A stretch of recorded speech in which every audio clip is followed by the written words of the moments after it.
আসসালামু আলাইকুম রাহমাতুল্লাহি ওয়া বারাকাতুহু।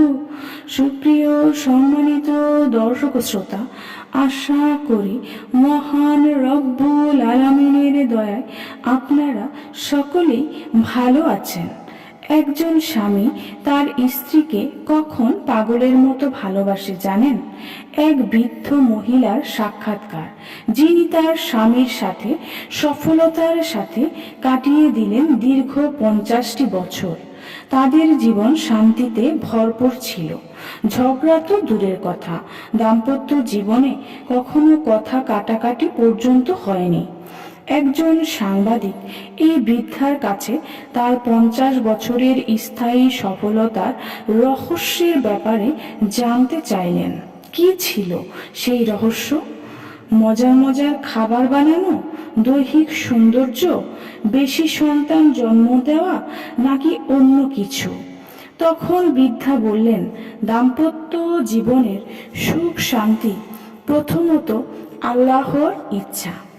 অতঃপর একজন স্ত্রীর হাতেই, অর্থাৎ একজন স্ত্রী চাইলে তার ঘরটাকে জান্নাতের টুকরা বানাতে পারেন, আবার চাইলে এটাকে জাহান্নামেও পরিণত করতে পারেন। কিভাবে? অর্থ দিয়ে তো হতে পারে না, কেননা অনেক অর্থশালী মহিলা আছেন যাদের জীবনে দুঃখ দুর্দশার শেষ নেই, যাদের স্বামী তাদের কাছেই ফিরতে চান না।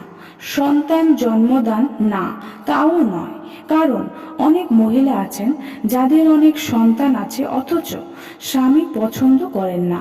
এমনকি এই অবস্থায় তালাক দেওয়ার নজিরও কম দেখা যায় না, কম নয়। ভালো খাবার বানানো এটাও না, কারণ অনেক মহিলা আছেন যারা রান্না বান্নায় বেশ দক্ষ, সারাদিন রান্নাঘরে কাজ করে অথচ স্বামীর দুর্ব্যবহারের সম্মুখীন হয়। তার কথায় সাংবাদিক বিস্মিত হয়ে গেলেন।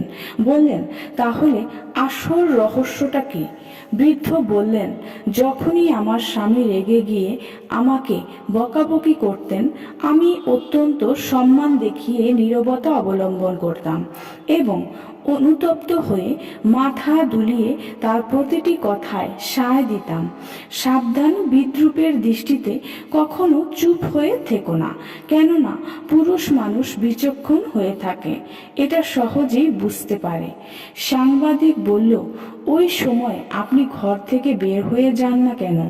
বৃদ্ধা বলল, সাবধান, সেটা কখনো করবেন না। তখন তিনি মনে করতেন আপনি তার কথায় বিরক্ত হয়ে পালাতে চাচ্ছেন। আপনার উচিত চুপ থেকে ওর প্রতিটি কথার হাসূচক সায় দেওয়া, যতক্ষণ না তিনি শান্ত হন।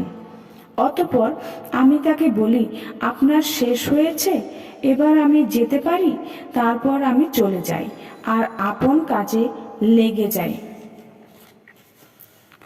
কারণ চিৎকার করে তিনি ক্লান্ত হয়ে পড়েছেন, তার বিশ্রাম প্রয়োজন।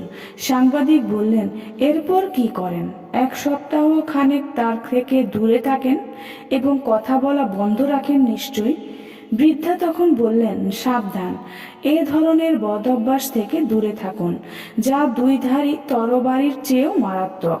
স্বামী যখন আপনার সাথে আপোষ করতে চান, তখন যদি আপনি তার কাছে না যান, তখন তিনি একা থাকতে অভ্যস্ত হয়ে যাবেন। কখনো কখনো এই অবস্থা তাকে প্রচণ্ড জিদের দিকে ঠেলে দেবে। সাংবাদিক বলল, তাহলে কি করবেন তখন? বৃদ্ধা বলল, 2 ঘন্টা পর 1 গ্লাস দুধ বা এক কাপ গরম চা নিয়ে তার কাছে যাই আর বলি, নিন, এগুলো খেয়ে নিন, আপনি খুব ক্লান্ত। এ সময় তার সাথে অত্যন্ত স্বাভাবিকভাবে কথা বলি। তারপর তিনি বলেন, রাগ করেছ? আমি বলি, না। তারপর তার দুর্ব্যবহার দুঃখ প্রকাশ করেন এবং স্নেহ ও ভালোবাসার কথা বলেন। সাংবাদিক, আপনি কি তার কথা তখন বিশ্বাস করেন? বৃদ্ধা বলল, অবশ্যই, কেন নয়।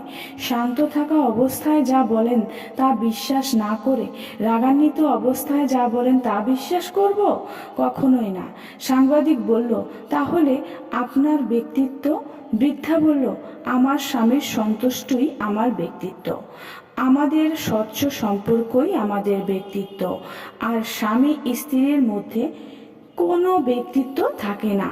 যার সামনে তুমি পুরোপুরিভাবে বস্ত্রমুক্ত হয়েছ, তার কাছে আবার কিসের ব্যক্তিত্ব? মহান রব আমাদের দুনিয়ার জীবন ও আখিরাতের জীবনে কল্যাণ দান করুন, আমিন। সুপ্রিয় সম্মানিত দর্শক ও শ্রোতা, আশা করি ভিডিওটি ভালো লেগেছে। ভিডিওটি যদি ভালো লেগে থাকে অবশ্যই চ্যানেলটি সাবস্ক্রাইব করবেন, লাইক করবেন, কমেন্ট করবেন এবং বেশি বেশি শেয়ার করে দিবেন। সবাই ভালো থাকবেন। আল্লাহ হাফেজ।